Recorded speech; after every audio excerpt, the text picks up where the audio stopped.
All right, hi guys. Um, yes, I am at home, and yes, back there you can see my cat. Can you see it? He's so cute. All right, so I tend to do like a goodbye speech. it's, it's perfect. This perfect angle. Um, I tend to do a goodbye speech on the last day of class, but we didn't have a last day of class because yesterday I just wanted to have office hours because your exam is tomorrow. And when I say yesterday and tomorrow, I mean what are the dates? December 2nd and December 4th, 2019, just in case I don't know where I'm going to post this. Um, and a lot of people did not go anyway, or I had like four people maybe or five, which, it's still good yesterday. But yeah, I understand because yesterday I posted the exam and obviously it's incomplete. It just has like half of the words there, or maybe more than half, but including words that are not very useful. So hopefully you're studying that, and hopefully I'll have more people today in office hours. And when I say today, December the 3rd. um, so goodbye speeches in the past. Obviously, I mean, some students don't need them. Some of them like stand up even before I'm done, and they're like, "Can I just leave?"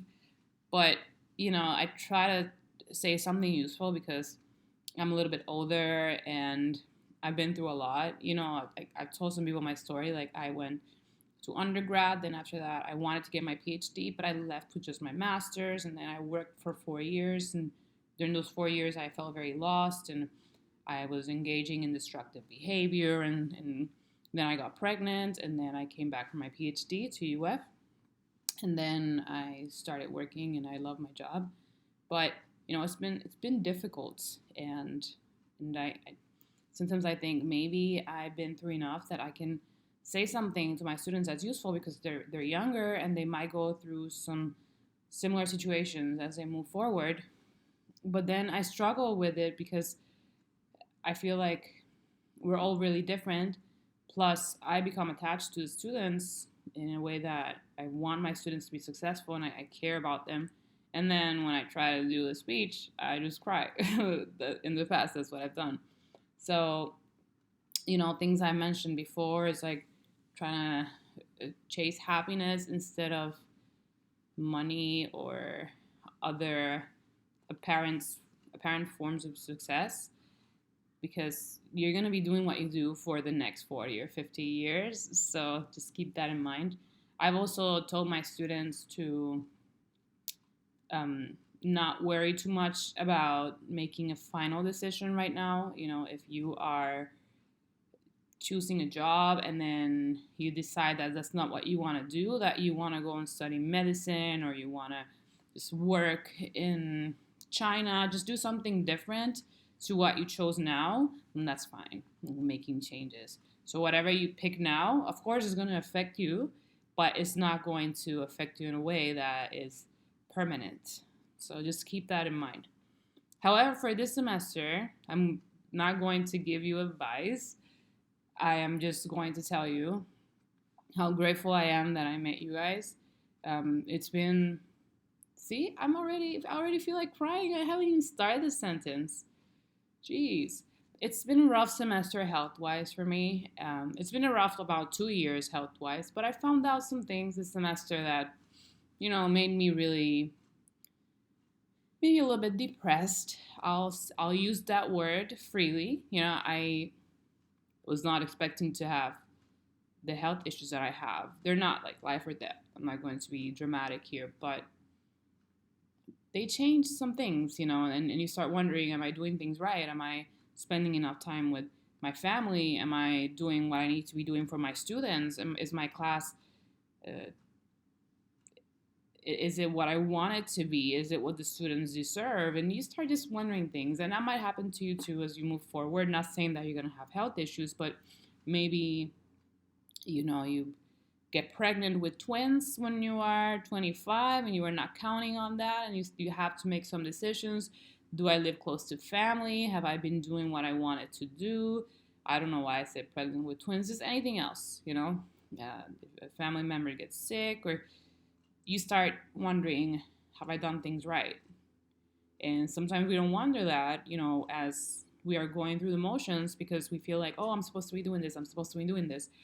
And and we forget about the big picture. You know, am I am I doing what I want to do, which is help others? Am I doing that? You know, and it was a rough semester in that aspect.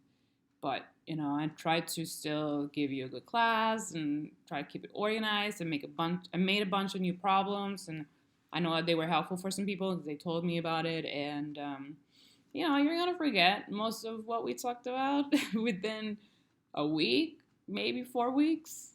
If actually not, probably not 4 weeks. I forgot what enthalpy was as soon as I left thermal. I was gonna say listen, but no. I took 3 thermal classes. My finger's much better. I took 3 thermal courses in undergrad. It was 3 semesters, and because it was like 180 credit hours, my undergrad. So exaggerated. Uh, Stay on topic, Teresa, right? And I remember after my 3rd semester, when I moved on to other courses like labs, and I don't know at the end, the capstone, I was like, yeah, was enthalpy H or was that S? You know, I forgot a lot of it, but you know, I had good teachers or good professors, and when I had to redo that or when I had to see that again during my graduate uh, studies, then I wasn't afraid of it. You know, I was like, I can review this and I can get it done. You know, I can probably have to Google something or, but I'm not afraid of it.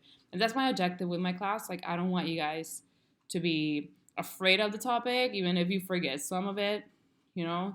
So, my real objective in the class, other than not being afraid of the topic if you ever encounter it later, was that you understand how smart and amazing you are. And sometimes we forget about that. Again, going through the motions. And now I'm talking about just, you know, being a student. We forget about it. We feel like, oh, everyone's better than me. And, you know, it's all a competition and everyone's so much smarter and they've had internships and I haven't. And everyone knows more about engines than me and they know more about like technology in my case or whatever. I felt that way as a student too. So hopefully, if at least just a few people that happened, you felt like, oh, if I put some effort into anything that I want to do, I'm actually pretty good at it, or I'm amazing at it. You know, not me, just you. Then that's my objective, and that's why I gave you so much work outside of the class. So hopefully I achieve that, but because I have my hiccups, like I missed some classes and I had my issues, I don't know if I did, but that has always been my objective. So if I did not achieve that, then I will say it now. You know, Adio and Isabella and Jessica and Grace and all of you guys, you know, you are so smart. I mean, you're so responsible. I don't remember being that responsible when I was 21. You are so responsible and you are kind and you are funny and I hope that you know this. If you didn't learn it in my class, maybe you knew it already or you're going to learn it along the way. You are absolutely amazing. And and it was my honor to meet you this semester. So, oh, I forgot a bunch of names. I know. Let's see, Alessandro and Elisa and Alisa and the Dereks, because there are a few and other names. I learned a lot of the names.